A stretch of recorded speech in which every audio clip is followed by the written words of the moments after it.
तो जब तक आत्मा को उसका असली आहार नहीं मिलेगा या उठ नहीं सकती, उभर नहीं सकती, और वो उभारने का तरीका परमात्मा की वो वाणी सूक्ष्म वेद वाणी इसको मिले और वो उस वाणी का फिर बोलने वाला अधिकारी हो। आम व्यक्ति भी इस वाणी ने सुनाए जा उसका असर नहीं हो सकता। उदाहरण के लिए जैसे एक राजा था, उसकी रानी धार्मिक थी, गुरु बना रखा था, उसने पता था गुरु बिन मोक्ष नहीं होता, पिछले संस्कार थे। राजा इस बात का विरोधी था कि गुरु बनाने की क्या आवश्यकता, भक्ति घर पे भी कर सकते हैं, गुरु से उपदेश लेना क्या जरूरी है। लेकिन वो अपनी पत्नी को विवश नहीं कर सकता था, कुछ धार्मिकता उसके अंदर भी शेष थी।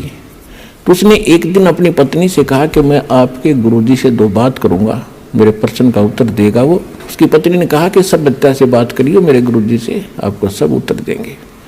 उसके साथ उनके आश्रम में चले गए अपनी पत्नी के साथ। अब राजा ने जाते प्रश्न किया कि महाराज, आप जो जनता को भ्रमित कर रहे हो कि गुरु नाम दे तभी बात बने, राम राम तक घर बैठ के भी कर ले, कोई कर ले, इसमें क्या क्या दिक्कत आती है।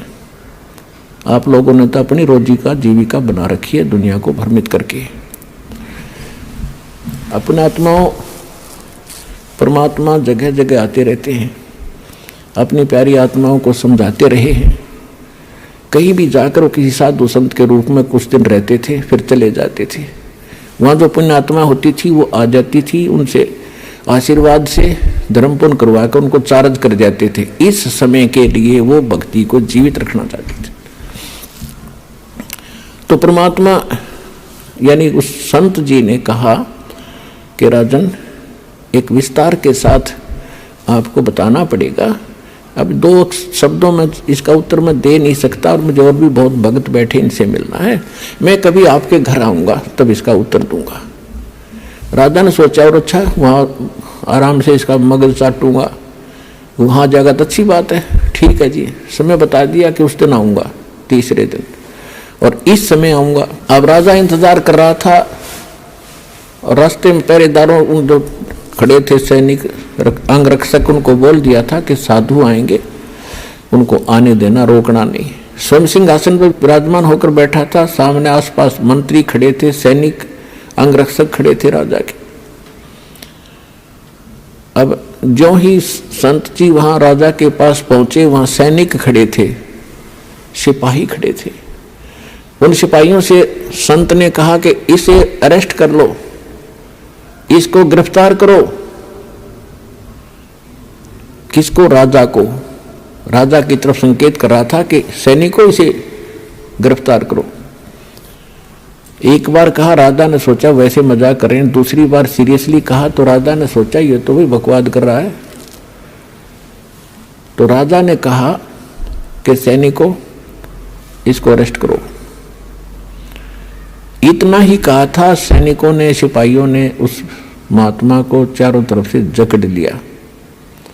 अगले आदेश की इंतजार कर रहे थे कि इसका क्या करें। तब संत जी ने कहा कि महाराज, आप राजन आए अतिथि का, साधु संत का सत्कार करा करते हैं, कैसे बेइज्जती किया करते हैं। तो राजा ने कहा कि आप बात ही कुछ ऐसी कर रहे हो तो ऐसे व्यक्ति को क्या सत्कार दिया जाए, आप क्या बकवास कर रहे हो।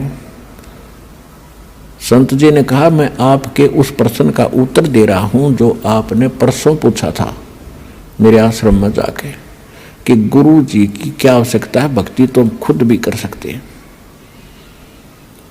राजा बोला, ये खाक उत्तर दिया, तो आप तो मेरी गद्दी पर कब्जा करना चाहते हो कि तेरी गद्दी को तो मैं थूकूं भी को नहीं। पर बात सुनने में जो बात बताना चाहता था कि जैसे आज आपके वर्ड में पावर है, आपके शब्द में शक्ति है।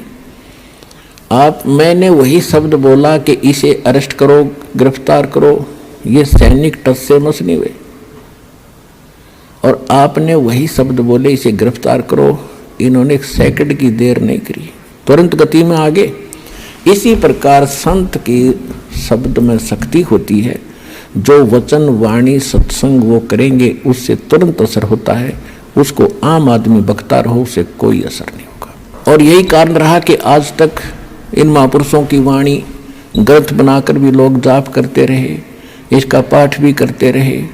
कबीर साहिब के कबीर सागर से मूल पाठ बनाकर संध्या सुबह दोपहर शाम करते रहे, उनसे असर नहीं हुआ, क्योंकि वो अधिकारी के मुख से नहीं प्राप्त था, आदेश नहीं था।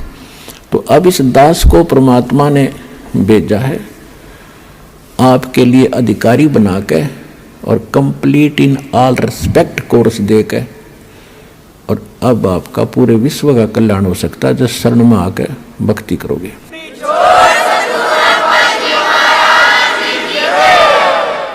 तो प्रसंग चल रहा है कि ऐसे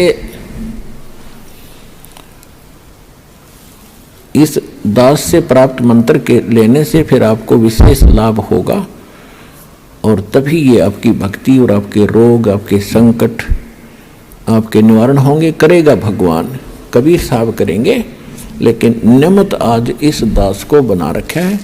इसके अतिरिक्त कोई और नकली अपने आप कोई संत महंत बनकर ये मंत्र देने लगेगा, वो इस मानव समाज का जबरदस्त शत्रु समझ लेना। अपना जीवन नाश करेगा और 10, 20, 100, 200 और डुबो देगा। तो ऐसे व्यक्तियों से भी आपने सतर्क रहना है। अधिकारी के बिना कोई भी सिंपल आप देख लो, अपने रोज प्रतिदिन के जीवन में देख लो, अनधिकारी से कोई भी आपका सर्टिफिकेट भी अटेस्टेड है, वो भी कामयाब ना करे, वो भी काम नहीं दे। और हम तो एक इतने अनमोल जीवन के साथ सौदा कर रहे हैं, और इसको ऐसे सहज में ले रखा हमने, क्योंकि हम इससे परिचित नहीं हैं।